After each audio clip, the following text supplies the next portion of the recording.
Assim, quando o rei seu pai mandou chamá-lo para vê-lo antes de morrer, Isate obrigou Ananias a acompanhá-lo na viagem. Aconteceu que naquele mesmo tempo um outro judeu instruíra também a rainha Helena na nossa religião. Isate, já embebido pelo espírito de piedade e feliz por ter sido escolhido para rei por consentimento unânime, não se agradou em ver os irmãos e parentes encarcerados. Julgou que seria crueldade matá-los ou conservá-los na prisão, mas temia que, se os pusesse em liberdade, eles procurassem vingar a injúria recebida. Para equilibrar os dois extremos, enviou uma parte deles, com os filhos, para Roma, entregando-os como reféns ao imperador Cláudio, e a outra parte, sob a mesma condição, enviou a Artabano, rei dos partos. Quando esse virtuoso príncipe soube que a rainha sua mãe estava também, como ele, afeiçoada à religião dos judeus, achou por bem não protelar mais o seu desejo de professá-la. E, como sabia que ninguém pode ser verdadeiramente judeu sem se circuncidar, dispôs-se a fazê-lo. Mas a princesa, ao saber disso, procurou demovê-lo de seu intento, fazendo com que atentasse para o perigo a que se iria expor, pelo descontentamento que suscitaria entre os súditos, os quais nunca iriam admitir que ele abraçasse uma religião estrangeira e nem aceitariam um judeu como rei. Esses argumentos contiveram o seu ímpeto, e quando ele relatou a Ananias o que ela dissera, declarou-lhe também que o despediria se não o fizesse.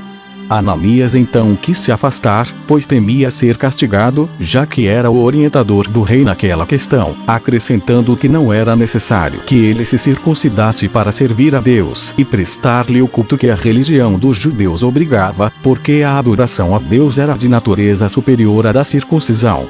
E, se era para evitar que os seus súditos se revoltassem, ele sem dúvida seria perdoado por não cumprir aquele ritual. Assim, Ananias confirmou o que a rainha dissera ao rei, e este ficou convencido, mas não de todo. Algum tempo depois, veio da Galileia outro judeu, de nome Eleazar, que era muito instruído nas coisas da nossa religião. Quando foi saudar o rei, encontrou-o a ler os livros de Moisés e disse-lhe: ó rei, acaso ignorais a injúria que cometeis contra a lei e contra o próprio Deus?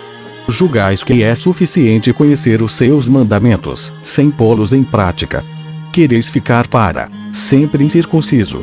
Se não sabeis ainda que a lei ordena a circuncisão, lede-a, e vereis que grande pecado é negligenciá-la. O rei ficou tão impressionado com essas palavras que, sem mais delongas, retirou-se a um quarto, mandou chamar um cirurgião e assim foi circuncidado. Logo depois, mandou chamar a rainha sua mãe e Ananias, e contou-lhes o que fizera. O terror tomou conta deles, porque temiam que os súditos, não querendo ser governados por um príncipe de uma religião contrária à deles, se revoltassem e lhe tirassem o reino.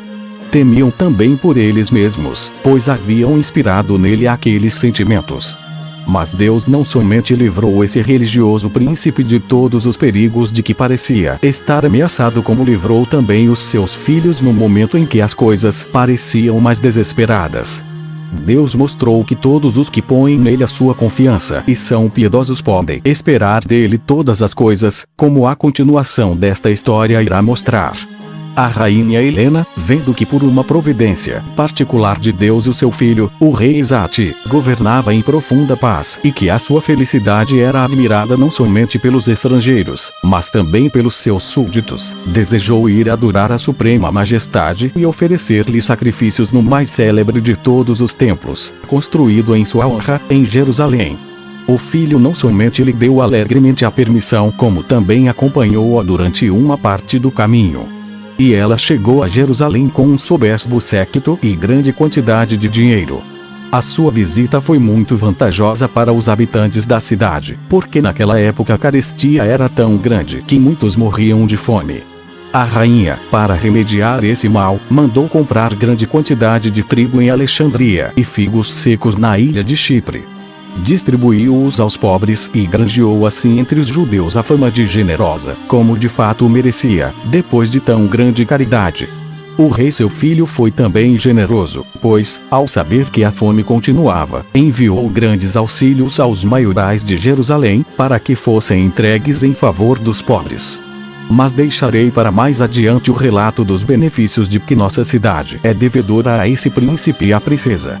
Artabano, rei dos partos, sabendo que os governadores das províncias de seu reino estavam conspirando contra ele e julgando que não estava mais seguro entre eles, resolveu ir procurar o rei Izate para se aconselhar com ele sobre o que devia fazer e até mesmo tentar, por meio dele, voltar a se estabelecer em seus domínios. Partiu então com os parentes e os principais servidores, cerca de 1000 pessoas. Encontrou Izate pelo caminho e não teve dificuldade em reconhecê-lo pelo seu séquito, mas Izate não o reconheceu. Artabano prostrou-se diante dele, segundo o costume de seu país, e falou-lhe nestes termos: Não me desprezeis, virtuoso príncipe, por me verdes neste estado de súplica, obrigado a abandonar o meu reino. Um grande revés de sorte reduziu-me a este estado, e vim implorar o vosso auxílio. Pensei em quão pouco devemos contar com as grandezas da terra, e refleti sobre vos mesmo, considerando a quantos acidentes estamos expostos. Preciso de vosso auxílio, e esse socorro será benéfico a vos também, pois a vossa recusa em ajudar-me na vingança dos crimes de meus súditos iria fortalecer a ousadia e a revolta de outros povos contra os seus reis. Artabano falava com o rosto triste, e as lágrimas acompanhavam suas palavras. Izate, que conhecia a sua condição, desceu do cavalo e respondeu-lhe: Tende coragem, grande príncipe. Não vos deixeis abater pela má sorte, como se fosse sem remédio. Tenho esperança de que bem depressa haverá exterminada.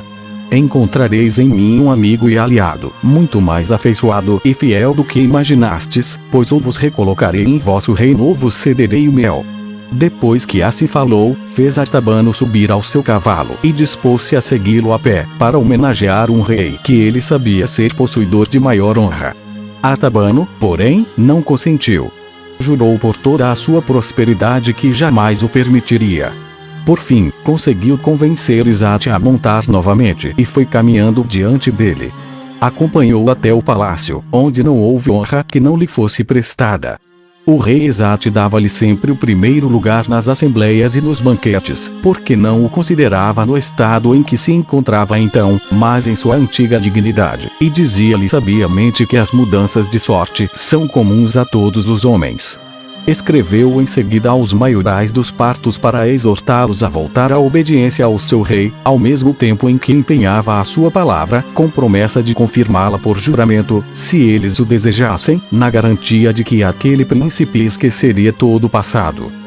Eles responderam que gostariam de atendê-lo, mas que isso já não estava em seu poder, porque haviam entregado a coroa a Sinamo e não a poderiam tomar de volta sem suscitar uma guerra civil. Sinamo veio a saber o que se passava e ficou comovido ao ser informado das intenções de Artabano, porque havia sido educado com ele e conhecia a sua generosidade.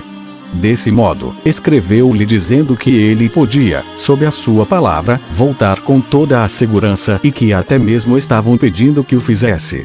Quanto a ele, Sinamo, de todo o coração lhe colocaria na mão o cetro com que havia sido honrado. Artabano não teve dificuldade em confiar nele.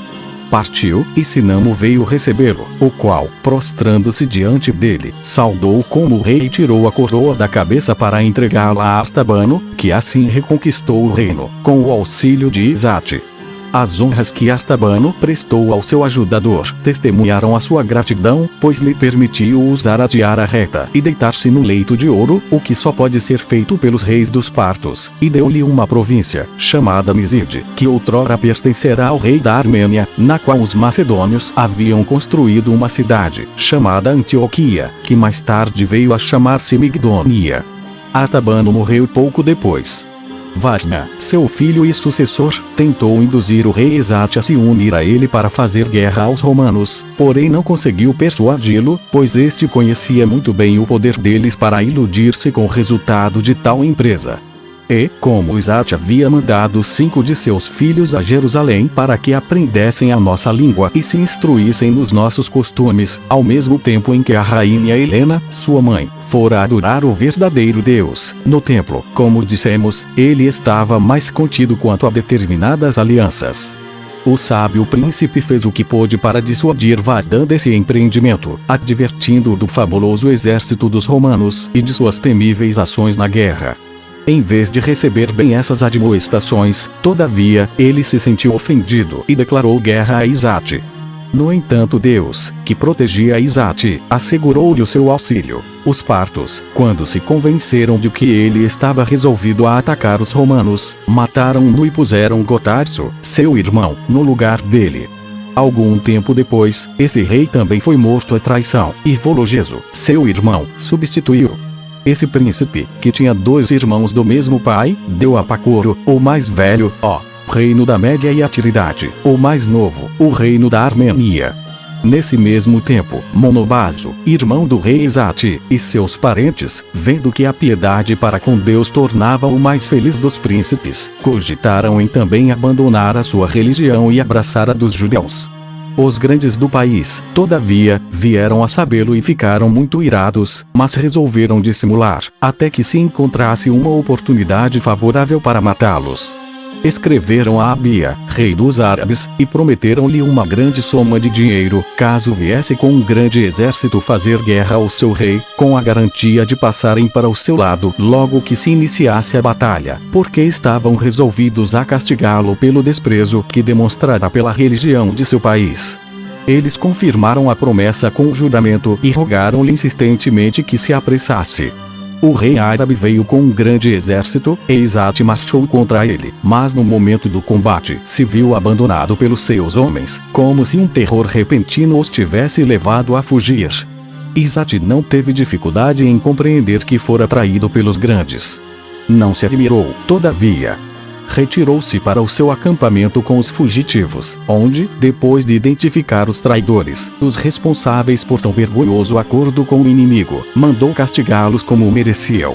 No dia seguinte, travou o combate com o inimigo, matou um grande número deles e pôs o resto em fuga. Perseguiu Abia até o castelo de Arsame, o qual tomou de assalto e o saqueou, levando de lá muitos despojos e voltando glorioso a Diabené. A única coisa que faltou ao seu trunfo foi trazer Abia vivo, porque este se suicidara para não ser levado como escravo. Os grandes, que haviam conspirado contra Isate, viram assim frustradas as suas esperanças. Deus entregou-os todos nas mãos dele, mas eles insistiam em sua perfídia. Escreveram a Vologeso, rei dos partos, pedindo-lhe que o mandasse matar e lhes desse por rei alguém de sua nação, porque não podiam consentir que ele reinasse após abandonar as leis de seu país para seguir as dos estrangeiros. Vologeso, ante tal insistência, deliberou fazer guerra a Isate, embora este não lhe tivesse dado motivo para isso. Começou por abolir as graças que o rei Artabano, seu pai, lhe havia concedido e ameaçou em seguida a entrar com armas em seu país, caso ele deixasse de fazer o que lhe estava sendo ordenado. Isate ficou perturbado com essa surpreendente notícia, mas julgou humilhante renunciar às honras que com justiça merecera. E, mesmo que o fizesse, Vologeso não o deixaria em paz.